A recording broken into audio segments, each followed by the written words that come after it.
First of all, I can't believe I have over 100 subscribers. I'm sure I don't even have 10 friends who pay attention to what I do. Thank you so much. In this video, I will upcycle old bed slats to make my personal bench without nails or screws. And here's what I got. Hopefully, it will be entertaining for you guys and will give a hint for your own project. So, here are the IKEA bed slats from ages ago. I'm glad I saved them as it's perfect for study material. This project started with preparation work for the slats to be built a bench. I took off the ribbon and staples. As I didn't have a staple remover, it was tough at the beginning, but I got used to doing it after a few tries. Just twist the ribbon to give it the strength and use a leverage to make a gap between the staple and wood. And now it's easy to remove the staple. Then I planed the wood. This $20 mini planer worked so great. Just be sure to lay the wood in the right grain direction.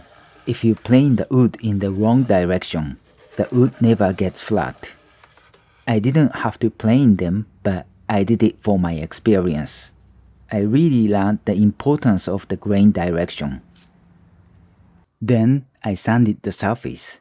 It's just to smooth out the wood surface for the safety. You see the vacuum, but you know why I don't connect it to the sander? I just hate the loud noise when both the sander and the vacuum are running at the same time, and I don't want to bother my neighbors. So now I can work on the bench. I used the circular saw to cut the wood in the length I needed, but I actually should have used a handsaw for my experience. That's my regret. Okay, like I said, I'm not going to use nails or screws for this project. I first fabricated the tenons for the wedge joints and dovetail joints. It seems like people cut the tenons just by a handsaw for a crisp line. But my handsaw is bad, so I needed to rely on chiseling. It was a simple task, but I've got to do this for 18 joints. See, I messed up. Then I worked on mortising part of the joints. First, I marked the outlines and about 1/16 of an inch inside of the outlines. This is to prevent the cutting edge from breaking. Anyways, I drilled inside very conservatively because my drill bit is dull, and I always mess up the surface. Let me tell you, at first, this took me 40 minutes to make just one mortise, and I was like it will take forever for me to finish all of them. So I got this Forstner bit. It can drill a big hole without messing up the outside edge. By the time I finished the 10th joint, it only took me about 5 to 10 minutes per piece to fabricate. I also learned it's good to chisel the cross grain first and straight grain next. And now making a slope on the edge of the mortise for the wedge joint. My handsaw curve width was a little less than 1/16 and I was planning to use a 1/8 wedge.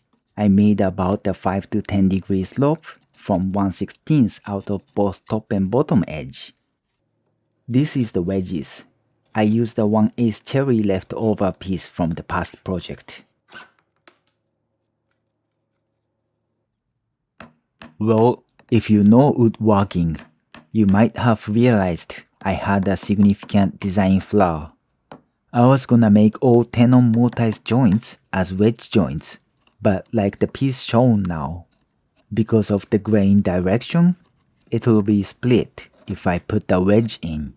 So I needed to change the plan and now make an extra piece. I'll explain it a little later, so let me assemble the framework first. Pine is so soft, so it didn't seem like the gap in between the tenon and the mortise will be completely filled by the wedges. Anyways, here is what I was talking about. I was going to use wedge joints for these side parts, but the wedge may split the wood. So I needed to put this wood piece to protect both side parts from separating from each other instead of using the wedge.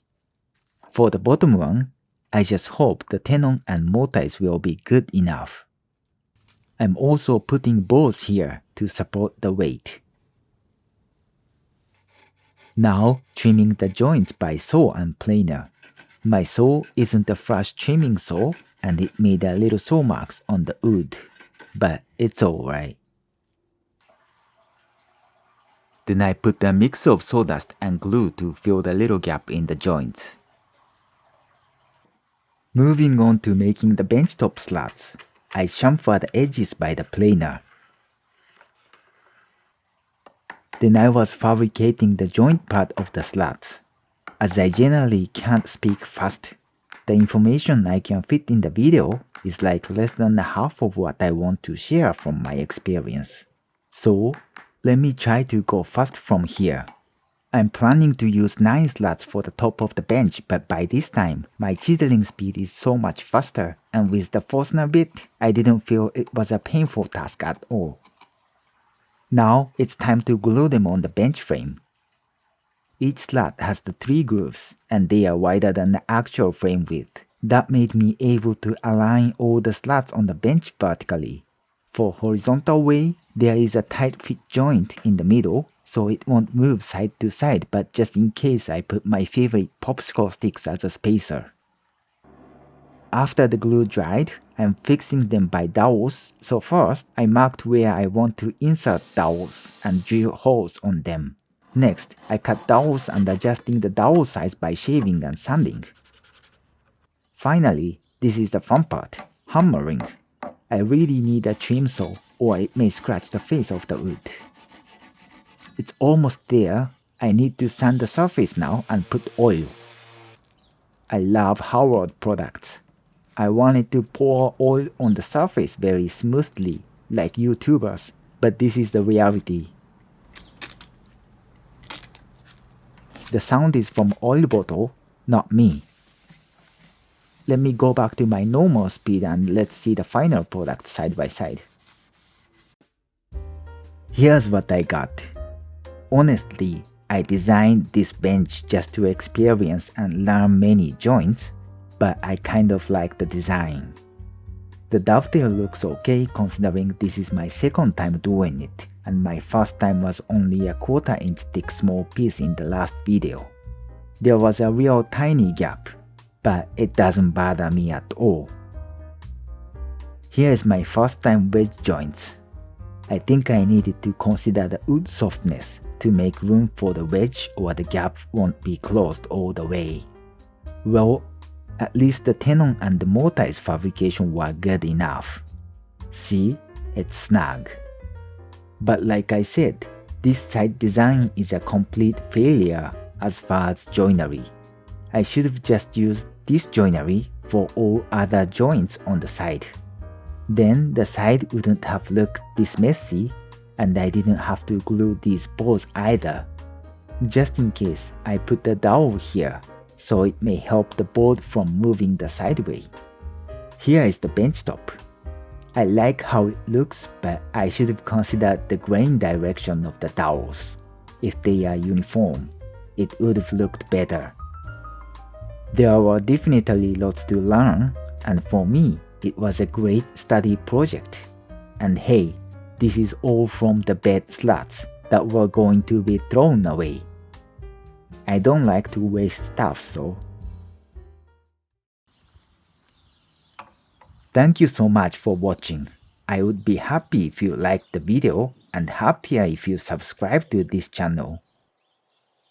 If you have any suggestion to my video, it's also welcome.